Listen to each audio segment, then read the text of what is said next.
Welcome to Village in Motion this morning. It's Tuesday, November 29th, and as I mentioned earlier, we've got a great show about general services. We have the liaison from the Council to General Services Committee. We've got the chair of the General Services Committee, and we have a special guest in Brenda Kuhn, who is a project manager with General Services. So let's hear what they have to say.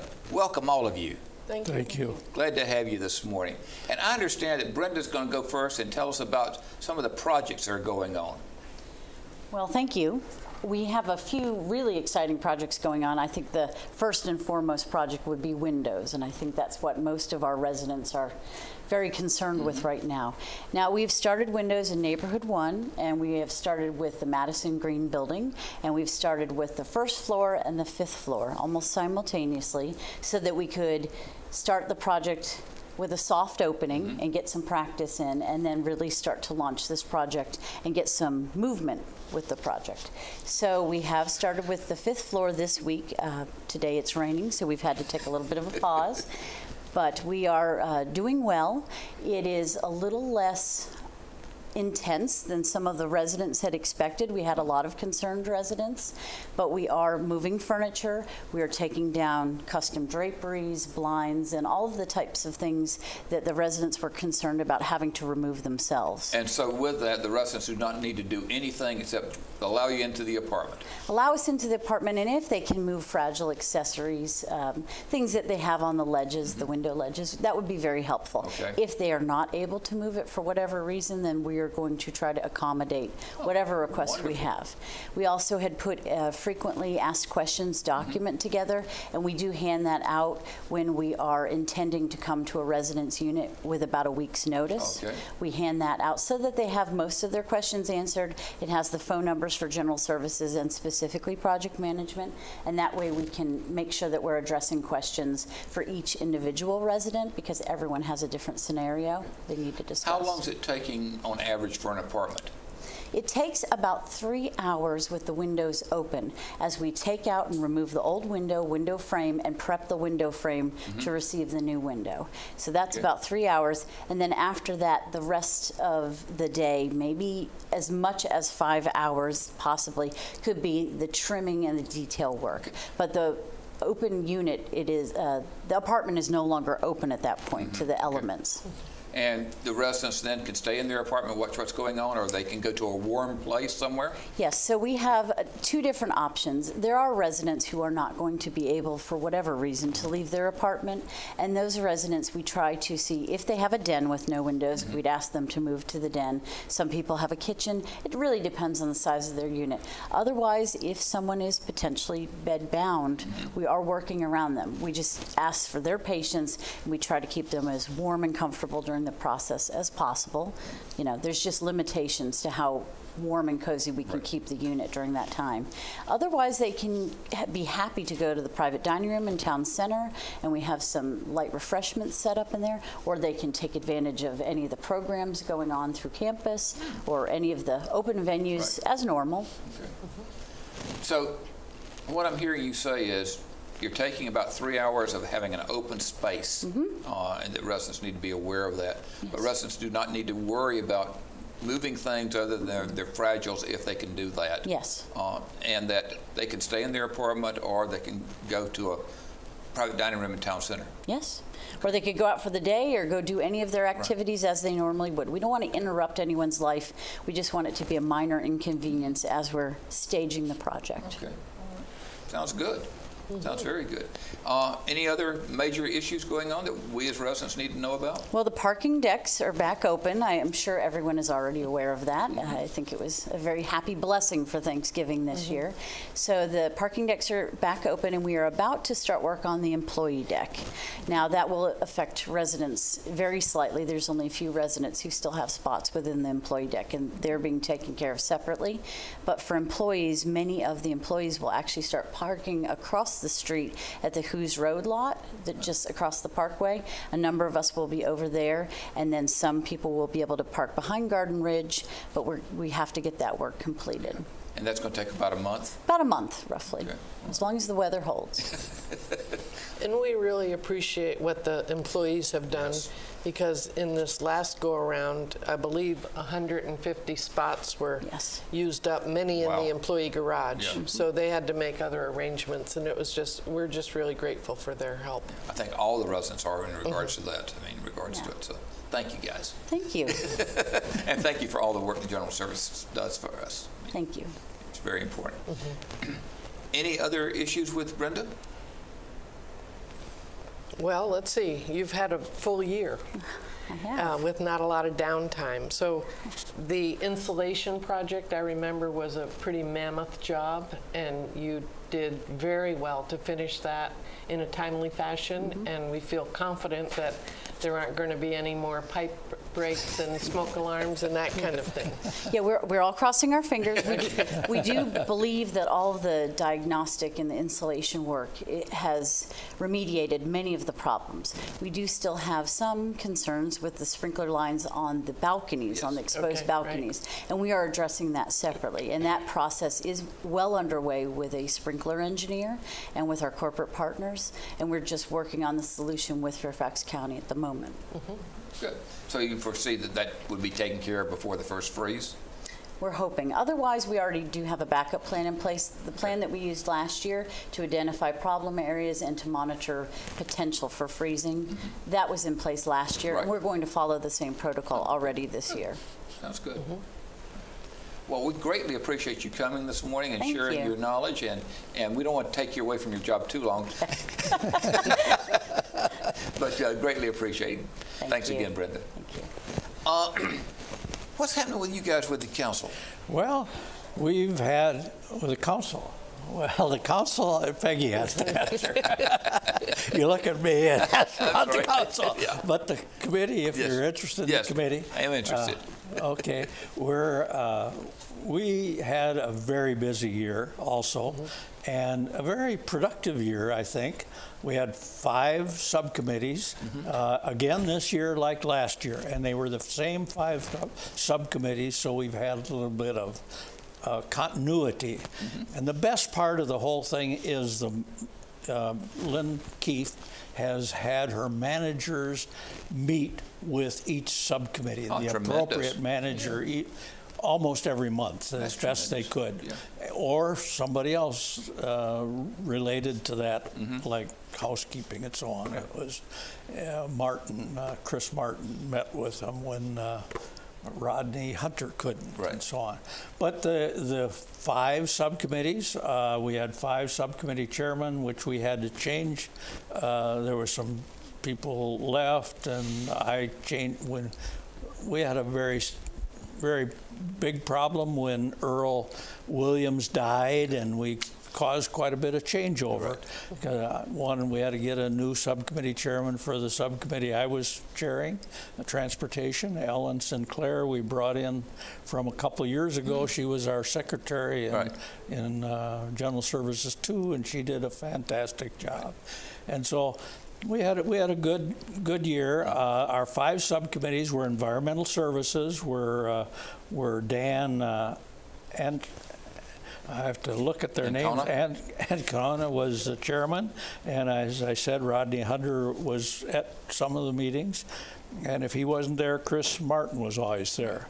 And then maintenance, engineering, and grounds, that was Larry Ayers was the chairman of that subcommittee, and Scott Sullivan met with them, I think, every time. Oh, that's tremendous. And Safety and Security Subcommittee, John Lee was brought in sometime during the year because we had a resignation there. And of course, our security Ben was there most of the time. I have trouble with his name, so I won't try him. And his Franklin, I think his name is Franklin Lambert. Yes, was there quite often. One or the other was always at the meeting, and this helped quite a bit. Telecommunications, Rita Quinn ended up the year as chairman, and Michelle Gamache Yeah. was with them most of the time, and she's communications manager. And as far as the last subcommittee, I already mentioned transportation. Ellen Sinclair and Derek met with most of the time. Once in a while, Ken Whiting was there, but Ken was at most of the meetings also. Right. And that was very, very helpful. As I said before, it really helped to get some continuity in the organization. Now, as far as accomplishments are concerned, we had some accomplishments related to, I'll try to hit a number of the top ones that I see, and one of them was related to Don't we have some slides on those? What's that? Do we have some slides? There's some slides on it. Yeah, can we get some slides up on this? Here you go. Thank you. Okay. Well, the first slide is related to the accomplishments, and the new recycling accomplishment. There's a new container that was placed at each front desk, and it's for all types of batteries. And this is a great thing because Green Springs gets some money back for these batteries. They make money on the batteries. So the more batteries of all kinds you can put in these recycling bins, the better off we're going to be. So that's a big incentive for all of us then to make sure we put our used batteries in. That's right. And so And that at one of our committee meetings, they complained a little bit that the button batteries on the hearing aids are so difficult to even, lose. Right. So someone suggested that he uses a bank envelope in his pocket, or a woman could use it in her purse. Right. And every time he needs to change it, he just puts it in there and then occasionally goes down and deposits them. So it's a pretty practical idea. That's a great idea. Yeah. With my batteries, I put them in, as I take them out, I put from the case, I put some in one of the old cases. Okay. When I get a full case, I put them in the recycling Sounds like a bin. good idea. Yeah. So another accomplishment, the next accomplishment I'd like to mention is related to the recycling trash containers that the environmental group tried to get at each of the parking areas. There was a problem with trash in the parking areas. Right. So they got a new, and General Services was very good. They got some trash containers and put them in each parking area near the outlet or near the entrance of the parking area in most cases, sometimes. And I park in the parking deck at Maple Creek on the center level. And we've got two containers that really are nice to have. I mean, you get out of your car and you got a soda bottle in your hand or a cup in your hand or something other, and you just drop it in on the way to the apartment.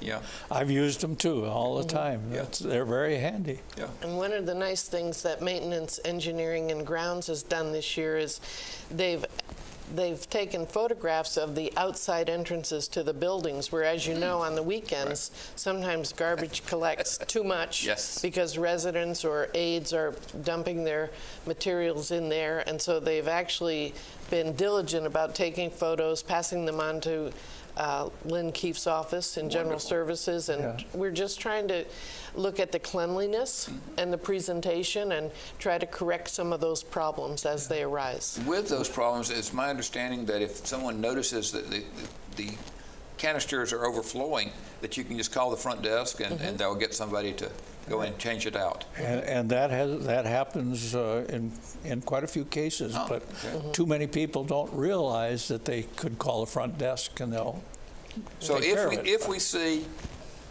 trash around the doors or around the containers for trash, call the front desk. Yeah, Okay. And it's the same thing if you see a problem with a mess that's developed. Somebody spilled, I noticed an ice cream cone the other day that somebody dropped on the sidewalk. And so I told the front desk, and it was cleaned up before I could get back there to see it. Yeah. I mean, we really have a great response rate here. I mean, we really do. That's right. So the next accomplishment, the next slide, is related to photo IDs in the shuttle bus. the drivers, a number of the people that ride the shuttle bus all the time were complaining that they couldn't see the badge on the driver himself. So they asked if we wouldn't have bigger badges so they could put a kind of like a sign up in the bus. And so they've implemented that. General Services implemented that. The Transportation Department group has put that up. And sometimes the driver forgets and doesn't put it up, but most of the time he has it up now. We try to get that done. And the biggest value for that is that many of the passengers like to give compliments to the driver, so they'll either write them in a comment card or pass along the driver's name, and that's very helpful for the positive interaction that goes on. And you need their name for the Shining Star Awards. That's true. That's another thing that we need, right? Mm-hmm. And the next one is related to the monitoring of the campus shuttle around the campus. One of the things that the Transportation Committee has been talking with Derek about for about 2 years, we've been working on this, is a monitor where we could have a monitor near the front desk that would show the shuttle, where the shuttle is and where it's going and so on. And they have that, they have it now. It's pretty well ready to go. The software to do it is developed and available, and we would probably have it by the end of the year, but Ericsson has decided that it's such a good idea they're going to try to implement it in multiple areas, and thus reducing our cost of the software per month, we hope. And therefore it may be in the early part of the year when this actually gets implemented. So it will not be implemented this year before? I don't think so, unless Ericsson moves very fast. It's budgeted for this year, and we were all set to go, but had a little hitch in that. And the other thing that's nice is when residents touch the screen, there's a 10-second update. And they'll know the direction of the bus. The bus that's represented by a rectangle will indicate whether it's going forward or backward, so that they'll know when it's coming. Yeah, that's great. Yeah, the little picture on the screen shows the front and the back of the bus. Oh. So it's like a little bus. I tell you what, that's right uptown, isn't it? So you can, that's the problem with some of the other ones, and almost all the other ones are just a dot. Yes. And you don't know which way the bus is going, right. and so on. That's great. The other thing that came up, I know last week at Coffee with the executive team, was a request to do an express bus service from the 3 villages. And the Transportation Subcommittee has been looking at that. In fact, they recommended doing a bus just for the 3 campuses, communities, and making it the opposite direction. So people at Hunter's Crossing, for example, if they're coming to the theater, they'll go that way and not have to go all the way to Oak Hill. Yes. That sounds like a really good idea. And that's a major in the complaint works. that people have, how long it takes to get someplace. Yeah. So I think that might be in phase 2 after we can get this campus shuttle straightened out. Very good. And the next accomplishment is related to the recycling items, the blue containers and so on, and the environmental subcommittee come up with a single stream recycling fact sheet, I think you'd call it. And it was approved by the council. It went to the council, and I think Chandra is reviewing it at the present time, and we expect that, we're hoping she will approve it, and it'll go to each individual as a way of determining the type of things that should be in the recycling bin. And then the backside of this fact sheet has a lot of other information about questions and so on. So it's really clarification of what you can put in recycling. That's right. That's right. It's trying to make it simpler for people with some nice pictures and so on, to try to make it simpler for everybody to do. Good, good. And I think it's the next item is related to the use of recyclable items for the dining services. We were, the environmental group again, which was very active this year, was very concerned about the styrofoam cups and so on.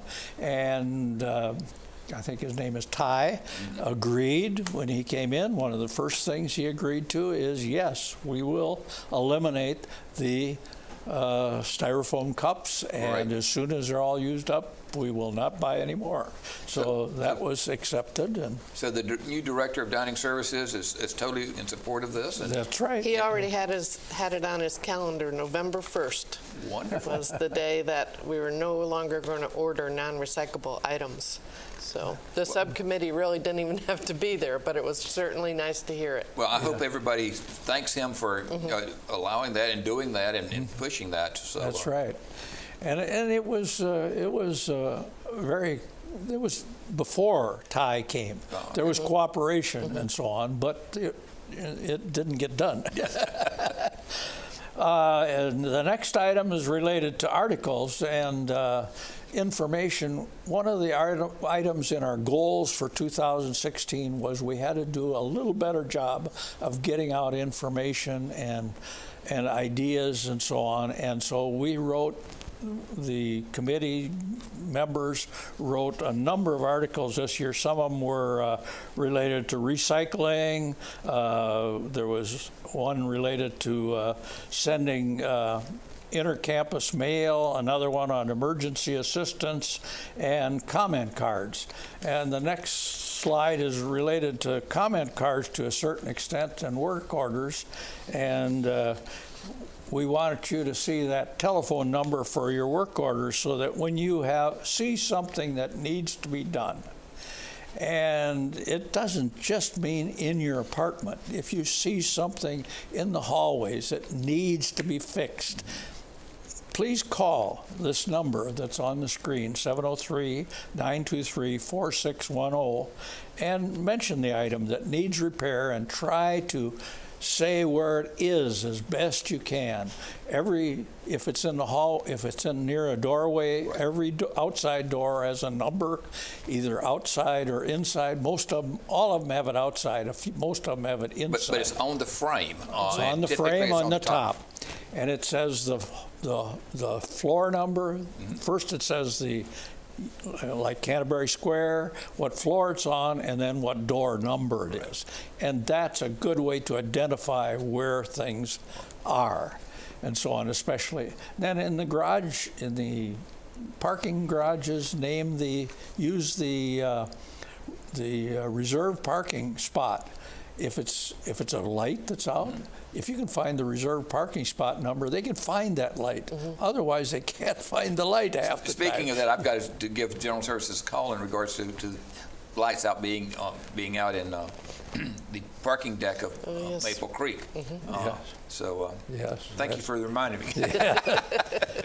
And as far as comment cards, they're basically for suggestions you may have and complaints you may have, and so also compliments. And we had a lot of, I don't know the exact number, but we had a lot of cards this year. Nothing like dining services, of course, but we did have good comments and good suggestions and a lot of compliments. So we were quite happy with that. So I think we had a pretty good year, and we had some very important things. We want to thank the General Services department for all their cooperation. Lynn Keefe came to every one of our meetings but two, and Brenda came to those two for the other four. That's great. And did a fantastic job. She told us at each meeting, and Brenda did the same thing, what was coming up, what was happening, what the status of each project was that they were doing, and it was very good. We had good cooperation, and they were very helpful. And I think the committee would say you have done a superb job as chair for the second year in a row. Thank you. And what I like about having Lynn at our meetings is that she not only gives us the what as far as what's going on and some of the timelines as best she can, but she also gives us the why. So for example, when residents ask why we can't have more reserved parking places, she'll say, well, we have 300 additional ones. Right. And so, that's very helpful then as we interact with the questions that the residents come up with. As you know, each committee is a partnership with the staff, and the liaison in this case works with the particular staff and the management and the residents. And so we're very conscious of residents' concerns, resident input, and we really value that.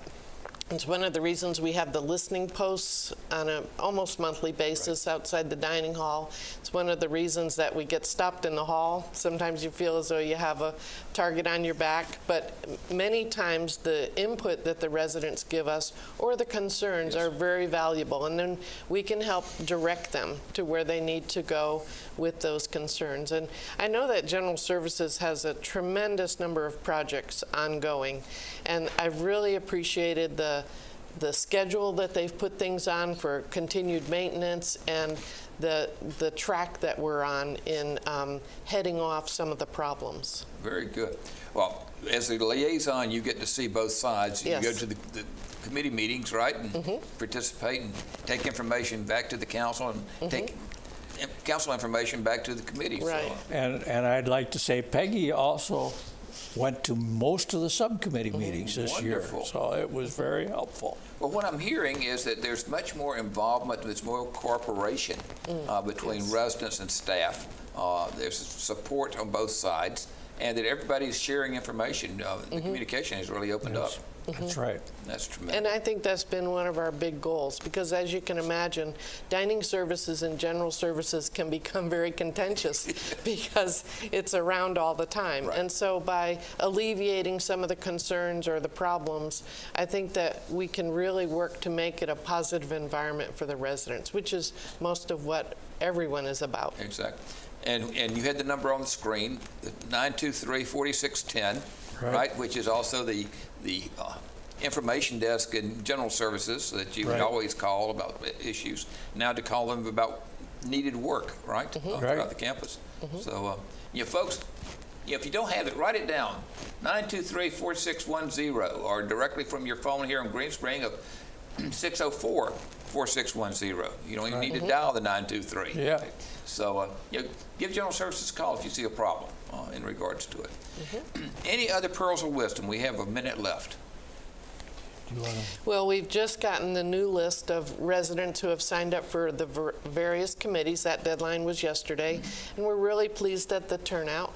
I just want to encourage people, if you're hearing this for the first time and you want to get involved in one of the committees, it's probably not too late.